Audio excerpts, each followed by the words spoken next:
Sunday special ஷீலா Monday மீன் குழம்பு எப்படி பண்ணுறதுன்னு வாங்க ஃப்ரெண்ட்ஸ் பார்க்கலாம். Welcome to Sandy style. Recipe start பண்ணுறதுக்கு முன்னாடி லெமன் சைஸ் அளவுக்கு புளி எடுத்து ஊற வச்சுக்கலாம். இப்போ எப்பயும் போல் ஸ்டவ் ஆன் பண்ணிவிட்டு ஒரு ஸ்பூன் எண்ணெய் விட்டுட்டு கொஞ்சோண்டு மிளகு ஜீரகம் சோம்போட 15 வெங்காயம் சின்ன வெங்காயம் வெட்டி வச்சுருக்கோம், அதையும் ஆட் பண்ணிக்கலாம். ஒரு தக்காளி எப்படி வேணால் வெட்டிக்கோங்க, அரைக்க தான் போகிறோம். இதெல்லாம் வதங்கினதுக்கு அப்புறமா 2 ஸ்பூன் அளவுக்கு மிளகாத்தூள் கூட 2 ஸ்பூன் மல்லித்தூள் போட்டு வதக்கிக்கோங்க.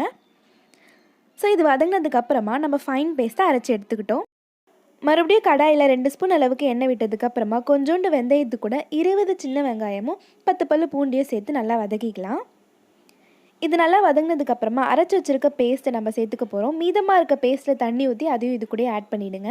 5லேருந்து 10 நிமிஷம் அளவுக்கு ஸ்லோ ஃப்ளேமில் அதோட பச்சை வாசனை போகிற அளவுக்கு தாராளமாக விட்டுருங்க.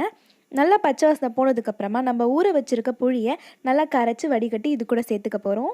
ஸோ புளி சேர்த்ததுக்கப்புறமா கொஞ்சோண்டு கல்லுப்பையும் கொஞ்சோண்டு மஞ்சத்தூளையும் சேர்த்துக்கோங்க. அவ்வளோதான். இப்போ இதை நல்லா நம்ம கொதிக்க வைக்க போகிறோம். 10 நிமிஷத்துலேயே குழம்பு நல்லா கொதிக்க ஆரம்பிச்சிருச்சு. இந்த நேரத்தில் நம்ம க்ளீன் பண்ணி வெட்டி வச்சுருக்க ஷீலா மீன் மண்டையை இது கூட நம்ம சேர்க்க போகிறோம். மீன் வேகிறதுக்கு எப்படியும் ஒரு 10 நிமிஷம் எடுக்கும். ஸோ அது வரைக்கும் நம்ம கிளற வேண்டிய அவசியம் இல்லை, மீன் உடஞ்சிரும். ஸோ பொறுமையாக அதை அப்படியே விட்டுருங்க. 10 நிமிஷத்துலேருந்து 20 நிமிஷத்துக்குள்ளே மீன் வெந்துடும்.